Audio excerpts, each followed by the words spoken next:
And I mean, he was a beast. How tall was he? A little over 5'10". Nice. And he's still 14 years old? Yeah. I'll give you a picture. I'm going to hold on to this one. Yeah. But yeah, 14 years old. 14 years old. Holy cow. I was still 5'2" when I was 14. Yeah, I was closer to that too. But you know, I'll tell you, the thing that it taught me is that it can happen to anybody. My son, who's, you know, he didn't put anything bad into his body. He worked out all the time. Real strong faith. And, you know, playing 4 soccer games one day, he's in cardiac arrest and 48 hours later. And one of the things that Andrew taught us was that you got to live each moment, you know, and just enjoy it and appreciate life and keep your life in perspective. I mean, so many people worry about traffic jams and promotions at work or grades in school. It's not that important. When you really think about all that, means absolutely nothing. No, I mean, you know, you get preoccupied, and it's a shame because, look, we all worry about paying the bills, going home to our family, waking up, going to work, and paying the bills again. But, you know. We had, a week before Andrew got sick, he said to me, he said, "Dad, what's my blood type?"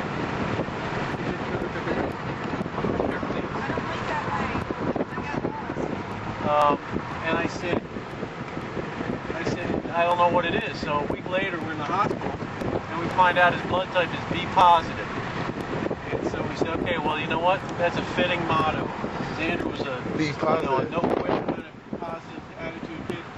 So a friend of ours made up shirts that said B positive, a B plus sign on the front, and said pray for Andrew on the back. And then now we've changed it to B positive and live like Andrew. Oh, let me see. That's yeah, I got goosebumps. Live like Andrew. Be positive. And the other thing we did is that soccer tournament I was telling you about. He was starting to feel sick that day, yet he still played 4 soccer games. We sat him out a couple games, but he played 4 soccer games. It was indoor, and he made a game-saving play at the end with a slide tackle. And I went over, I gave him a big hug, and I said, "Pal, you got the heart of a champion." Because, you know, the Nelly song was one of his favorites. He'd always play it to get pumped up, heart of a champion. So that's why this wristband says heart of a champion. That was our other motto. We got this website that Allie put together, Caring Bridge, and Andrew McDonough. There's been 1.1 million visits to the site. And so what I'm going to do is I'm going to put something on the website about you, and hopefully that will generate some traffic to your page and continue to, you know, increase the awareness of your mission and raise some money for you. Thanks. You know,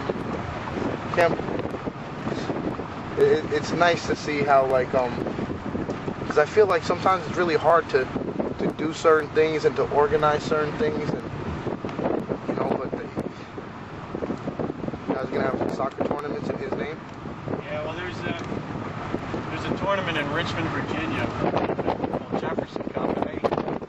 Last year they named an award for him. His nickname was Curly, which you probably kind of guessed, which doesn't. I used to have that, but there's not much there now. And so they called it the Andrew Curly McDonough Be Positive Award. And we thought he would go down there in March to present it to next year's recipient, but you know that wasn't God's plan. So me, Allie, and Chris are going to go down and present it to the young woman who's going to get the award next year. I can't believe all these things that are happening and that you guys are doing, you know.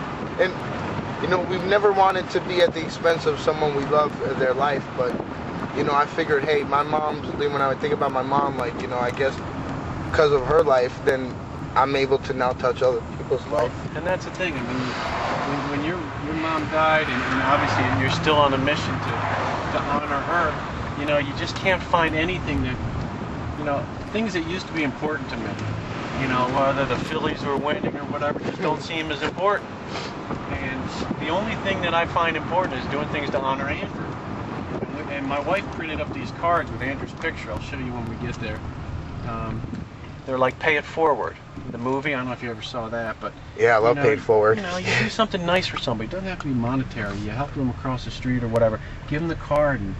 And I had a guy come up to me the other day and he said, "Can I have 35 cents for a bus?"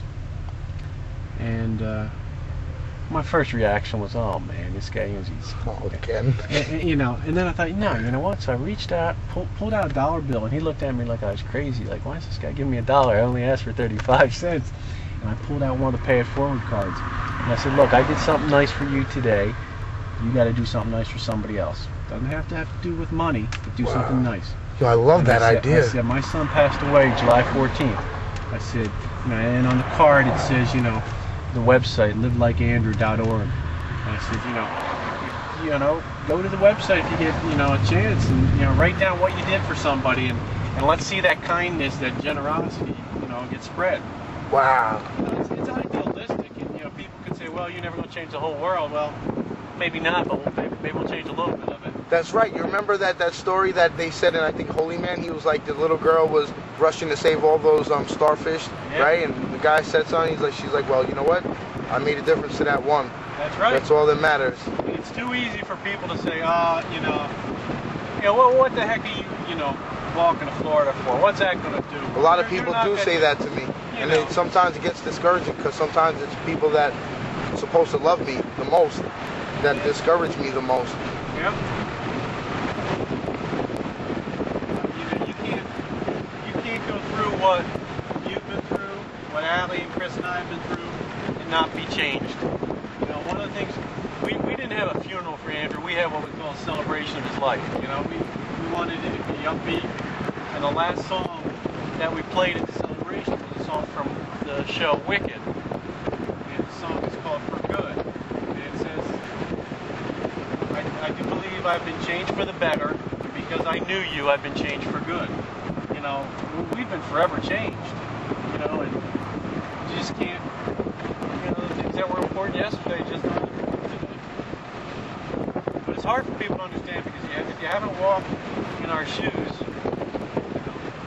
I mean, I saw your story on the news. I'm like, man, I went to the website, and I got to learn more about this guy. Oh, shit, that's so cool. I couldn't believe it. And then when you were speaking about Andrew, you know, it's kind of, I was just telling the film before you guys picked me up, it's kind of hard not to get emotional when you know, how can I say, it's great that I feel like, you know, I'm trying to touch people's lives and everything, but at that expense, you know, at the expense that, hey, you know, but you know, the thing is, you know what, it's so like, because I always felt like, you know, sometimes people judge your worth by how much you have, sure, as tangibly, and I always wanted people to see through all that, like, because I don't have anything at home. I don't have a car, my own place, my own home, and not much money, but I'm like the richest dude in the world because I got good family and my friends love me. You know, one of the things we learn in the hospitals, these diseases don't discriminate. You know, they affect rich and poor, black and white,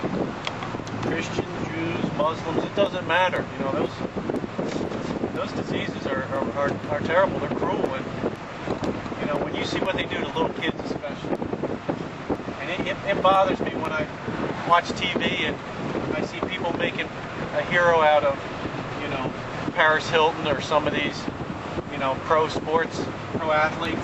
And you want to see heroes, go to a children's hospital. I've never been to NYU.